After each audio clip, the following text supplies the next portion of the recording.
did your perspective and having a plan for the year influence the way you navigated through 2020? Mm. It's getting quite close and personal. Mm. Jemima, I want to start, right? Okay. All right. So at the beginning of the year, or rather like last year in DEC, Mm. like I sat down and planned my year. I knew the things I wanted to do.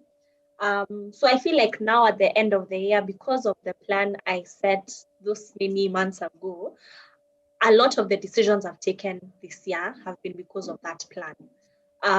Like just to mention one thing, I really wanted to invest in my friendships and my relationships, especially because I was at that point where I was living in ISEC, and ISEC, it can get a bit how do I say, like, many people, you have so many acquaintances in the organization, but not every single person you can call a friend.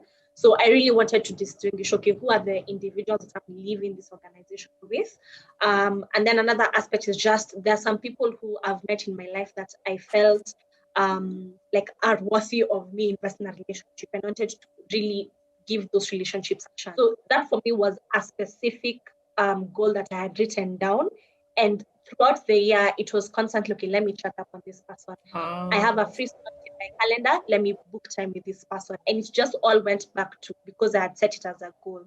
So for me, like the thing about decision making, I feel like once you set a plan and you're constantly reminding yourself of that plan, then it greatly influences the decisions you make every single day. Yeah. In terms of perspective, I'd say especially with COVID, like COVID was a bad thing, in all intents and purposes.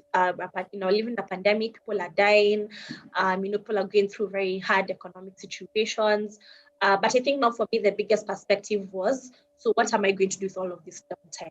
Like a lot of the things I've been able to achieve within this year have actually been within the period of the pandemic. Like just being able to use that extra time to get things. So having a plan has given me a lot of direction. It's like just like what Havila said, like clarity in thought, clarity in action, being able to understand what am I living for, what's my purpose, what are the things I want to achieve this 2020, what will be my sense of achievement when I'm crossing over into 2021. That wouldn't have been there if I didn't have a plan that I was constantly referring to and having it as a checkpoint in my North Star. Yeah. Yeah. So I guess to also give my own insights into the same, I think I share a lot of the same learnings with Jemima, which is COVID accelerated the need to look internal, to because you now had so much time, and I feel like the interesting thing that this has shown us is how much little time we were spending with ourselves. Yeah, it's funny. It's like our world was so busy, but not busy for us. It's very, very strange because for those of us who've used this time, slowed down and be like, by the way, I never used to plan my year. By the way, I never used to read enough. By the way, I never used to spend time with family enough.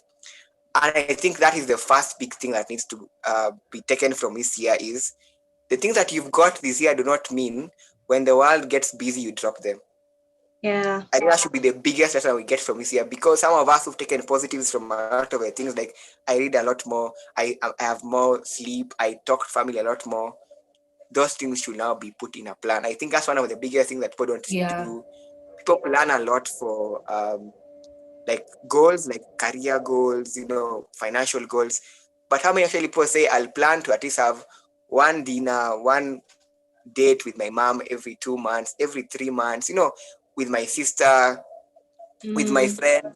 So I think that's the other key thing that needs to come out of this year. Friendship goals, like friendship objectives, having specific clarity on what you want to do with friendship and with the relationships needs to actually be in your plan. If it's not in your plan, that's not a plan. It doesn't qualify. That's not a plan, that's a lie. It's a phantom plan. And that's something everyone needs to start knowing, because our lives were a bit it's like if it's a diet, it was an incomplete diet. That means we are not eating. We're always planning and are not planning for the most important things for our own quality of life needs. I agree there with Jemima with regards to that being accelerated.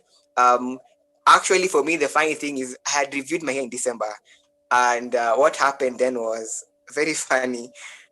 I went headstrong into work because this time, December last year, I got an opportunity with Unilever. I was doing an idea trophy competition. And in December, we were lucky enough to pass the Kenyan level. So I was one of the only 3 people who had passed at the Kenyan level. So we were finishing in December, busy. And January was coming in. I think January 3rd, I was at Unilever preparing for presentations. So here I'm an ISEC president locally, and at the same time I'm preparing for presentations literally every other day. You're presenting to directors every other day. So your plans are changing. You can't, that won't work. We used to sleep at 2 a.m. We would be taken for excursions. So for me, I didn't even plan my year up until COVID came. So in March, it's now called Smack in the the face. lockdown, etc. And me, I was like, I have a full month to plan. I was so happy by the me in March. I was so happy. I sat down. I did the most elaborate plan I've ever done for myself. I did an entire PowerPoint presentation. Wow. It took me hours. I think I took about 30 hours to plan my year. It was so elaborate. And now the good thing was, COVID came, and what now happened to me was, the man talked about decision making. I started seeing, and that's how I found myself as an ISEC president right now. I described what I wanted. I wanted to go into leadership. I wanted to have a leadership experience this year, but I wanted for it to be a corporate one. I wanted to be like at Unilever level. I remember But then that. Unilever had a hiring freeze. So what happened to me? I was like, okay, what I really wanted has gone. But then, yeah, and then I'm like, if I look at what exactly I wanted to do, this role fits the bill. It meets every goal apart from like on a financial side, but I love the role because I'll have more autonomy. I'll think about more people. It will be so much enriching. So you see, for me then, my plan was a guide, and when things I thought were Yeah. supposed to happen for me didn't happen, and an opportunity came up, I was like, it fits your plan. It does. So you can go into this too. So I think that's another key thing. A plan is just but a guide. So you will define things, but life will now be kinder, because life always is kinder to the person who knows what they want. Because once you know what you want, you start showing up. Yeah. And then the other thing I started realizing for me also was, I said before, the power of a Sunday in regards to the entire week, how it's calm, it's cool. Now I even started having like rest. I never used to plan rest. Sit down and say, oh, every Sunday I'll just rest. I won't do work. ISEC are workaholics, to be sincere. Yeah. Because you're doing school and you're doing ISEC, you have Yeah. a side hustle. So every day is a work day. If I can do a presentation, if I can make money, you will do it. So I realized also I needed to actually have a reset day, a day where I just say no to all forms of work and just reflect. So it gave me so much power. I think the most powerful perspective that actually it has given me is, there's actually nothing negative in life. The more I think about it, the more I think this is so true. Because you can have one big negative thing, but the year can still be managed. Yeah. Yeah. Yeah. With the right perspective, which is subjective, influence our mental health. Mine is actually a lesson out of failure. I think having a balanced view of things happening around you, environment internally, will enable you to get a grip of reality and actually not despair. So just to be a bit specific, I remember in Feb, I was going through a tough time actually. I was just very overwhelmed with work. And then I think a month later, so I had been struggling like to get myself back to my state of flow. I'm productive, I'm working, I'm giving my all to the organization. And then just as I was getting to that point, the pandemic happened. And I remember like now during that point, I felt like my world was coming down, like now where we won't do exchange anymore. Then the promises God had given me as MCP, they were nowhere to be seen. Like I just felt like this is my worst year. I remember I was in such a bad place. I was even telling guys in my Bible study, don't give me Bible verses because that's what I know the word. It's just that God has left me. So me, my bone is to be with God. See, like that's why I had gotten. But I think like if I had just taken a pause and realized that not everything was actually bad, like to truth be told, my life was not falling apart. In those moments, I did actually have wins. There are things that I'm still achieving. And even like if I had just taken a simple look back at where I had come from, I would have also seen my own personal development. But because I was so focused on the things that were not, or the things that were going wrong, then for me it was just, yeah, like now my world is over, the world is crashing, we're actually in a pandemic, people are dying. and everything's just bad, and that greatly affected my mental well-being. So I feel like if you just switch perspective and have a balanced view of things, okay, so fine, there are things not working out, but what are the things that are actually working out in that moment? I think that like greatly enables you to see that it's not all bleak, it's not all like gray areas raining in your life. Like things would actually look up. In terms of having a plan pushes you. So like for me, I'm a result-oriented person. I'm very ambitious. So in moments when I'm very low, just having a plan at the back of my mind gets me up. Like they are telling you today, I've just been wasting the day, been playing phone games. I was also telling Havila the same thing. But then it got to 2 p.m. I was like, okay, no, there was a plan for today. There's this video that I need to prepare for. There are daily habits that I need to go through, like doing my devotion, reading. So I actually need to get off my lazy ass and get things done. It doesn't matter how I feel, but I need to do these things. And for me, it's really a bad cycle. If I don't get things done, then I fall into a slump. When I fall into a slump, my mental health is affected.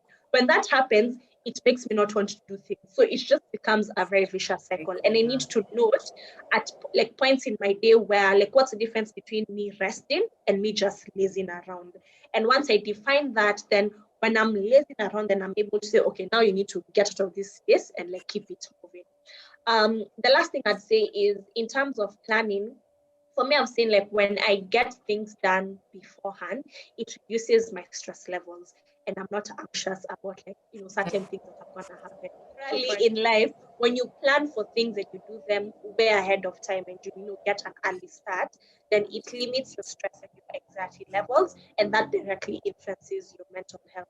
So just having a feel of things, knowing what you're going to be doing next week, planning for those things, getting work started, ensuring that you meet deadlines, because you all know how to go. Planning allows you to just have a semblance of what you need to do and get those things done, so that you can free up your future time and not have to hurry up to get things done. Yeah. Let's go back to I told you about the 12 life book that has 12 dimensions that talks about your emotional life. And now you talk about your emotional life, you need to plan your emotional habits, your emotional routine. Something I've been doing this year, and I actually advocate for everyone to do, which is part of your year's plan, is actually to have a gratitude journal. Sit down every day, either when you wake up or when you sleep, and just list out the things you're grateful for. The simplest of things: I woke up on time. I had breakfast. Oh, that meat was so sweet. Oh, then my mom bought me socks. I don't know. Just list all those things down. You start finding after that space of listing everything they're grateful for, you'll be like, there's so many positives. Who is saying we're having a bad day? In fact, you'll be like, was my day actually a bad day? You'll be like, I have actually recollected and reframed before actually. And I say this, it's very crucial either you do it when you wake up or when you sleep, because sometimes when you sleep stressed, your sleep is not like good enough sleep, because you're now not like, your mind is thinking about all those things. As a result, you wake up tired, fatigued, anxious, and now you're having a bad morning, and then your day will get worse because you're not well rested, because overnight you're just thinking about all your problems. So that's the first thing.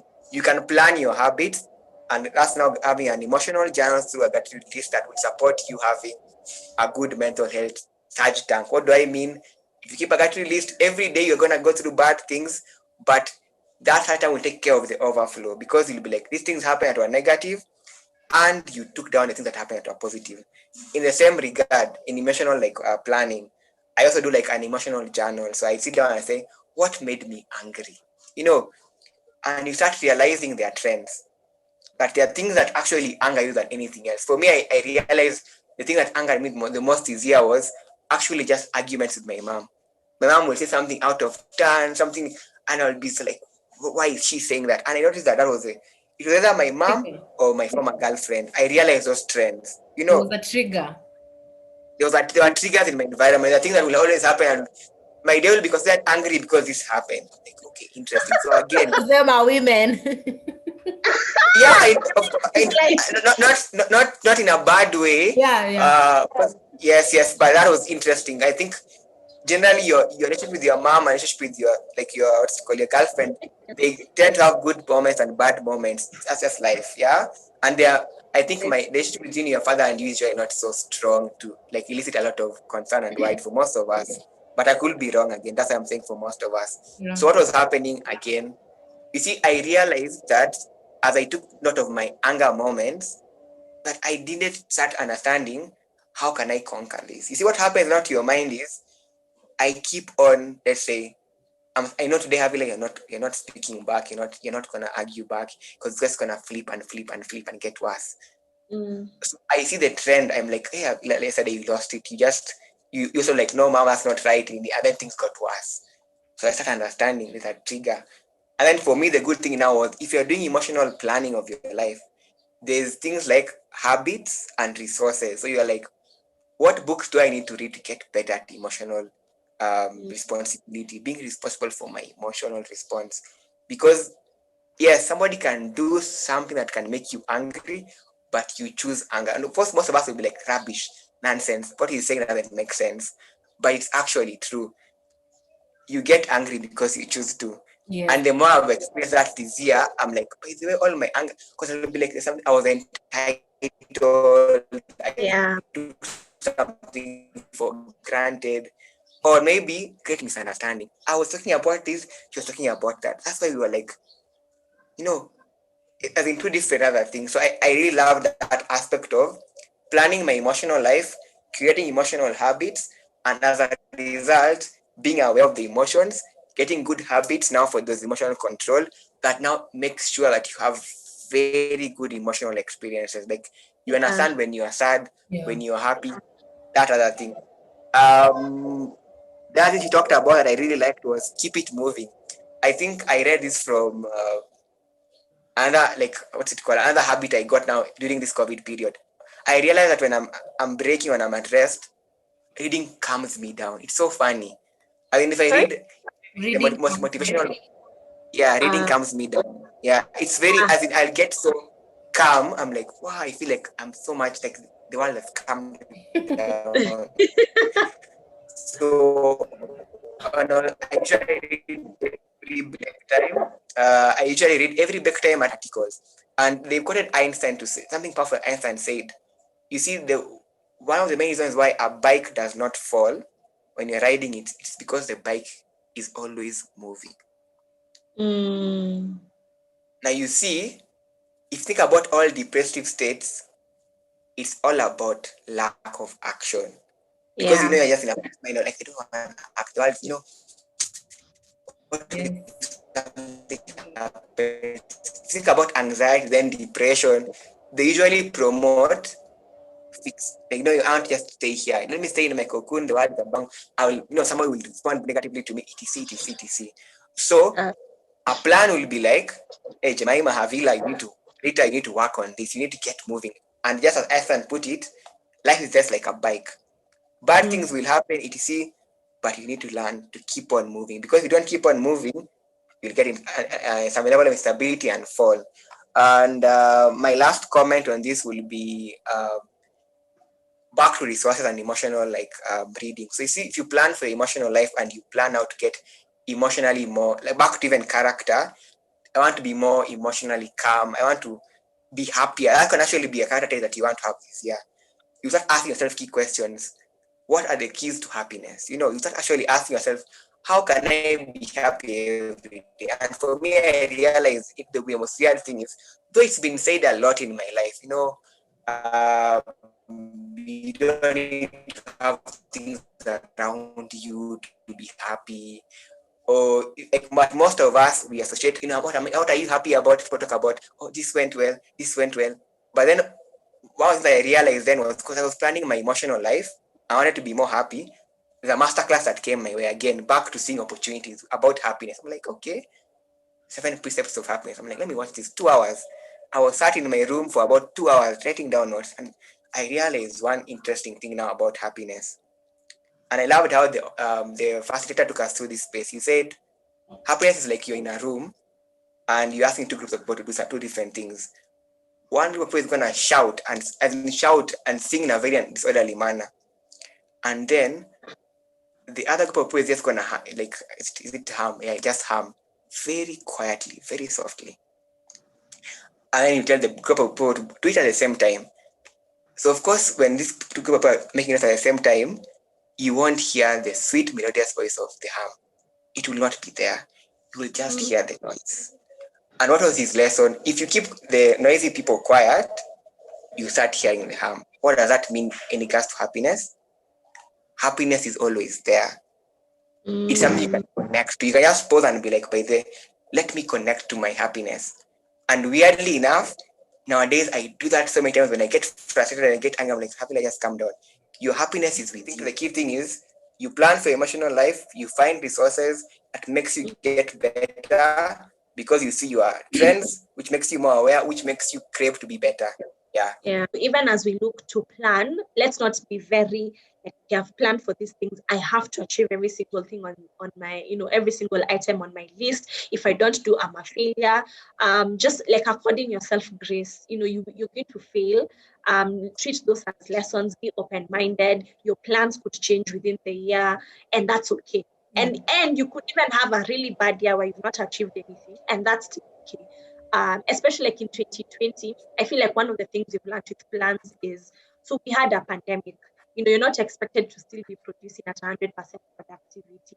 Your work goals they're no longer as important. Other things take priority.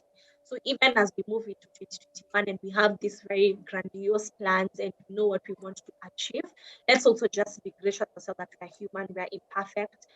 We're still learning, we're still growing, we're still developing, and it's okay to not do things 100% because that might actually affect you negatively. Yeah. Yeah. I think just to the thing I would like to add there is plan your rest. It's not a big goal. No one will reward you for it, but the rewards you get from it will be so crazy. Yeah. So that's what I'll add. There are goals by there that are not like no one will be like, you didn't sleep for 8 hours. Someone will be like, no. Yeah. That's what I'll say. Plan your rest too. It's crucial. Yeah. I think for me, what I'm going to take is differentiating between resting and lazing around. That's something I need to actually work on. Especially now during the pandemic. Sometimes you're like, let me just rest. But you're actually really just being lazy for real. Yeah. You've not done anything where you resting. Why? Like you've done nothing and you're resting. What are you resting from actually? Yeah. That's actually it's very interesting what the man talked about, because there's a book that I read that talked about how we don't plan our rest, and as a result, our rest is unproductive because we don't feel rested. Yeah. And then we go into work now cranky. And it's just to also just tell anyone listening to this video about planning, is take your time. You realize that sometimes if you're not a planner right now yet, you don't have that pressure to have everything figured out, have everything planned. Because I think there's also some plan that is usually like a discerned plan. Most of us have lived our lives for about like I think 20 plus 25 years without even knowing what planning methodologies are, how to do them, planning a year. In fact, most of us are just very new concept because they are 2-3 years old. So what I'll say is, no matter what phase you are in, I think the least you need to do for yourself is at least have a discerned plan of a direction that you want to go. Just in your heart and in your body and in your mind, you're like, this is where I want to go. And then take that and use that for the rest of the year. If that is the bare minimum of planning. That's what I'll say as a closing remark, Rita. Yes. Everything. So thank you again so much for making time. We've had so much fun. Honestly, Yes, these have been 2 hours that have been well spent.